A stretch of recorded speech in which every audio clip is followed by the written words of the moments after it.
policiers yi sax maa leen représenté parce que coono bu ñu nekk ñoom ñoo ñu gën a nekk si coono policiers yi ñu taxaw lu ñuy def li bëgguñu si dara gëmuñu ko comprendre nga si askan bi lañ bokk dañoo yore ay jàngalekat yore ay policiers yore ay gendarmes yore ay jàng. Parlez pour votre nom mais ne parlez pas au nom de la police. La police a ses porte-parole et nous saurons dire ce que nous. La police est une police nationale, monsieur. La police est une police nationale. Non, moi je parle de la police. La police n'est la propriété de personne. Mais je dis, la police n'appartient à personne. Mané, la police n'appartient à personne. La police est un patrimoine national. J'ai des frères dans la police. J'ai des jeunes frères dans la police. J'ai des parents de sang. Donc laissez-moi parler, je parle pour la police. Ne ramenez pas ce débat. C'est pas un débat, vous me provoquez. C'est un débat que vous faites. Mais vous n'avez pas à juger. Vous n'avez pas à vous juger. Je vous respecte à cause de votre tenue. Mais ne me jugez pas, je vous en prie. Arrête de me parler. Voilà. Je vais vous parler, c'est vous qui me parlez. Je parle au nom de la police. C'est moi.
Tout le monde, Wade n'a réussi qu'une seule chose, à mettre tous les Sénégalais dehors. Aujourd'hui, il prouve très bien que c'est un homme qui s'est mobilisé, mais cette fois-ci, malheureusement, c'est contre lui. Puisque les Sénégalais ont pris date pour faire partie du slogan qui est le plus partagé, c'est que Nadem. Wade Dena, Soulilen. C'est ce qu'ils sont en train de dire. Et ça, c'est plus clair que tous les discours qu'on peut tenir. En tout cas, l'Alliance de la République a une présence significative à travers ses femmes, ses jeunes et d'autres responsables qui ont été là et qui sont sur tous les fronts de manifestation et d'expression de la colère des Sénégalais aujourd'hui, aussi bien à l'Office Kaolack, aussi bien au Géno cet après-midi que là actuellement à la place de l'indépendance. L'APR est en train de consolider sa position de parti qui incarne l'espoir à travers son leader Macky Sall. Anesthésié, mon pays va mal, va mal, va mal. Ah, oui. Mon pays va mal, il est malade. Le Sénégal est malade, il est malade. Le Sénégal. dëkk bi dafa sonn. yaa ngi dégg ñun dañoo sonn ay xale lañu demaguñu fenn. yaa ngi dégg bu xamee ne mënatul yor réew mi dañ ko jox keneen. yaa ngi dégg warkat kenn mënul dëkk waaw warkat kenn mënul dëkk xale yaa ko faral bisu tey jii nii mu bëggoon ko feete. dëgg la xale yi nekk doo ko feete. luñ la joxoon ñoo ko moom nangu nañ ko. nangu nañ ko waaw kon sekk di way nag. waaw tey jii nag la feeñ. waaw wërsëg buy ñëw bu mu pàlla kay ñor. buy dem ceenu bato mënu si dara. tey nag pàlla yeeg bato ceenu xarit nag lépp mënu si dara góor gi moom. bu amee jom xamee jom waaw tàpp tàpp ba ko jullee mot dem. waaw Ce qui se passe ici, ce n'est pas les dirigeants politiques. C'est les gens qui sont mécontents qui sont venus ici aujourd'hui. Les dirigeants politiques, c'est ce soir au Gédo, à 17h. Il ne faut pas confondre les gens. Non, moi je n'accepte pas que tu dises que les dirigeants politiques ne sont pas responsables. On est responsables. Au niveau de cette place de l'indépendance en est une parfaite illustration.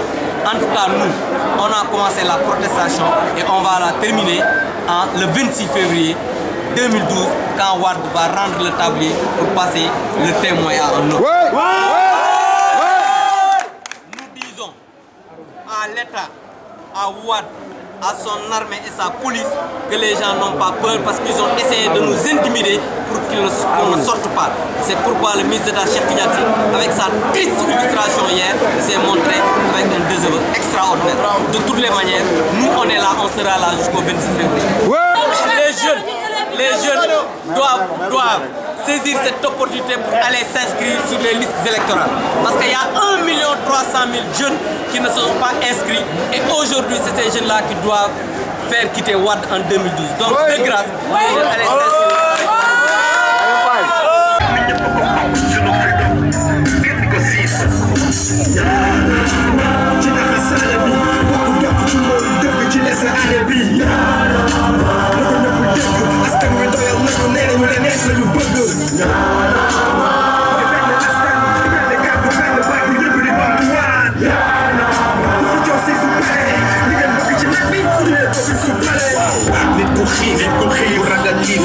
Sunu freedom bu ñu seetaan ngeen di ko siifa. moo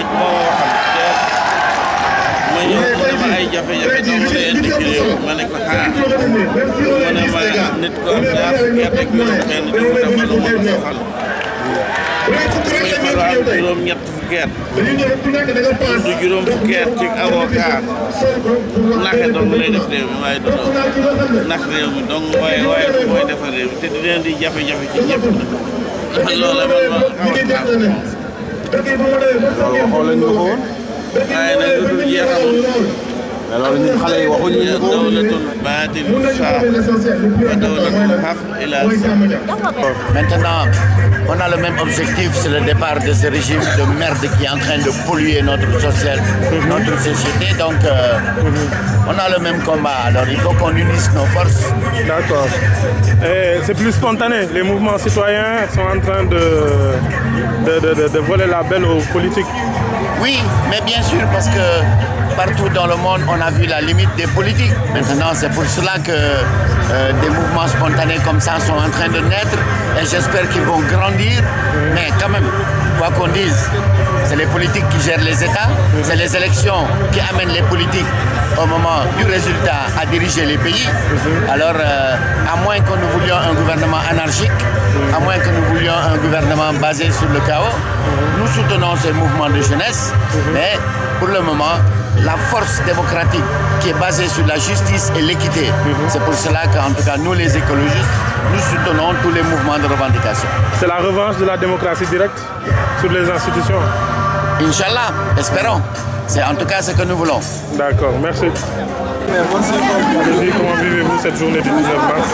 C'est une journée très importante pour le peuple sénégalais, parce que c'est à cette occasion que nous avons réalisé une alternance démocratique, que le peuple sénégalais, à travers le suffrage universel, a fait preuve de maturité, d'une grande maturité historique.